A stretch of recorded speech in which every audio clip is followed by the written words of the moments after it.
everyone. I am Sarita Srivastava from Mahatma Gandhi Shikshan Sansthan. Now I am going to teach Hindi standard 5th.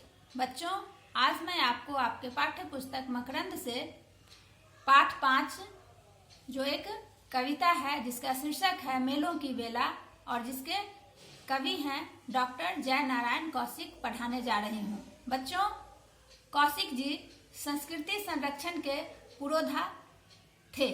उनका निधन 85 वर्ष की उम्र में हो गई. पंडित जी ने अपना सारा जीवन देश की संस्कृति और संरक्षण को बचाने में निकाल दिए. पहले वे खादी बचाने के लिए समर्पित थे और फिर उन्होंने अपनी संस्कृति के लिए अपना सारा जीवन न्यौछावर कर दिया. वे महात्मा गांधी से भी प्रभावित थे. बच्चों, आओ हम कविता का पाठ करते हैं. मेलों की बेला. नाच उठा धरती का कण कण, बस्ती बस्ती रौनक छाई, बाल वृद्ध सब लगे ठुमकने, मेलों की वेला है आई. बच्चों,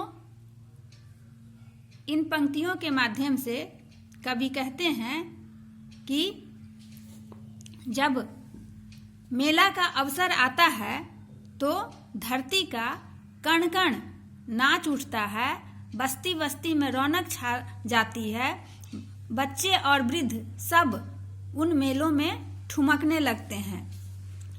आज सजेंगी हाट दुकानें, जो चाहे लेना भाई, गुड़िया मोटर कंठी माला, बिंदिया चूड़ी मन चाहे.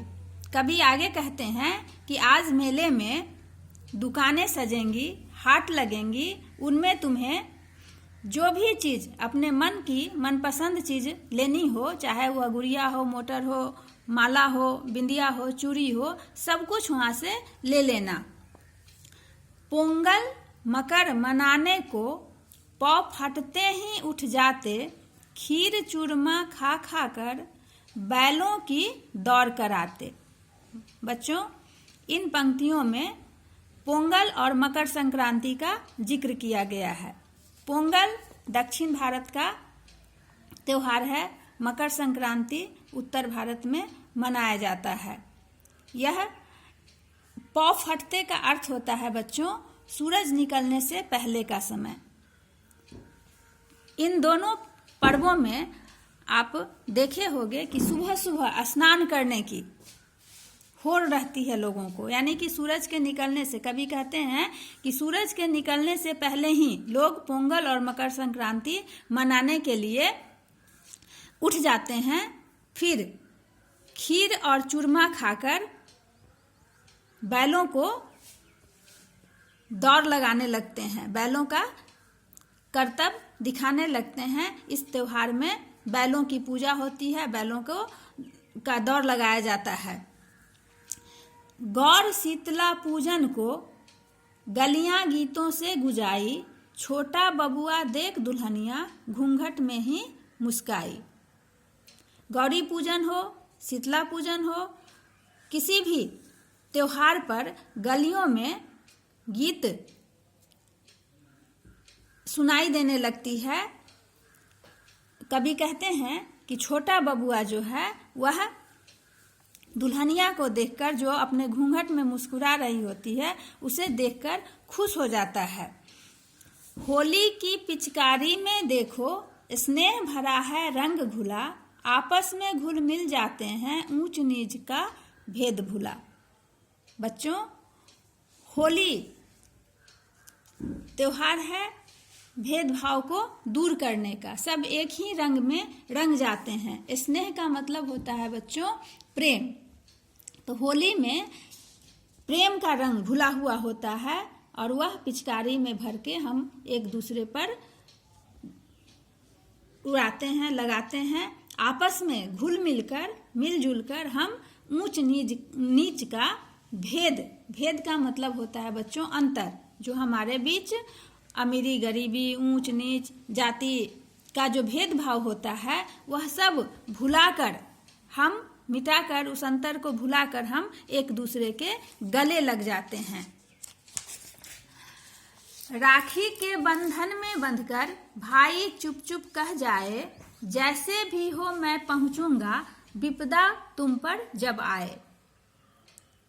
बच्चों, इन पंक्तियों के माध्यम से कवि कहते हैं कि राखी, रक्षाबंधन के त्योहार में जब बहनें अपने भाई की कलाई पर राखी का धागा बांधती है तो मन ही मन में भाई उसे कहता है, आशीर्वाद देता है कि बहन, जब भी तुम पर मुसीबत, विपदा का मतलब होता है मुसीबत, आएगी, मैं वहां जरूर पहुंच जाऊंगा, वहां आकर मैं तुम्हारी सुरक्षा करूंगा। दिवाली की दीपक झिलमिल शिखा डुलाकर कह जाए, बहा पसीना करे परिश्रम, लक्ष्मी उसके घर आए। इन पंक्तियों में कवि दिवाली का जिक्र किए हैं। दिवाली दीपों का त्योहार होता है जिसमें चारों तरफ दीप ही दीप दिखाई देते हैं। दीप के ऊपरी भाग को हम शिखा कहते हैं, जो लौ होती है। लौ को हम शिखा को हम दीपक की लौ कहते हैं। तो वह झिलमिल झिलमिल करके कहती है कि हम जलकर, जिस तरह हम जलकर आपको रोशनी प्रदान करते हैं, उसी तरह से आप जब परिश्रम करोगे, मेहनत करोगे, पसीना बहाओगे, तभी तुम्हारे घर में लक्ष्मी का प्रवेश होगा। ईद मुबारक कहने को मस्जिद के गुंबद गूंज उठे, बड़े दिवस के अवसर पर गिरजों के घंटे गूंज उठे। ईद के समय में, ईद मुस्लिमों का महत्वपूर्ण त्योहार होता है बच्चों। उस ईद में सभी मस्जिद में जाकर नमाज अदा करते हैं और वहां पर गुंबद किसको कहते हैं बच्चों? कि ऊपरी गोल हिस्सा होता है, मस्जिद के ऊपरी गोल हिस्से को गुंबद कहा जाता है। वहां से आवाज, नमाज की आवाज सुनाई देने लगती है। लोग खुशी से नमाज अदा करते हैं और एक दूसरे को ईद मुबारक कहते हैं। उसी तरह से बड़े दिन के अवसर पर, बड़ा दिन क्रिसमस का त्योहार, क्रिश्चियन लोगों का त्योहार होता है। बड़े दिवस के अवसर पर भी गिरजाघर में, जो उनका पूजा स्थल होता है, क्रिश्चियन का पूजा स्थल होता है, वहाँ भी घंटे की गूंज सुनाई देने लगती है। गिरिजन मिलजुल कर रथ यात्रा में जुट जाते, गूंजे मंदिर हंसी गुफाएं, सब मिल समरस हो जाते। अब कवि कहते हैं कि गिरिजन का मतलब होता है पहाड़ों में रहने वाले। पहाड़ों में रहने वाले लोग मिलजुल कर रथ यात्रा में जुट जाते हैं। यह रथ यात्रा बच्चों पुरी, जगन्नाथपुरी से निकलती है। उस समय मंदिर हो चाहे गुफाएं हो, सभी जगह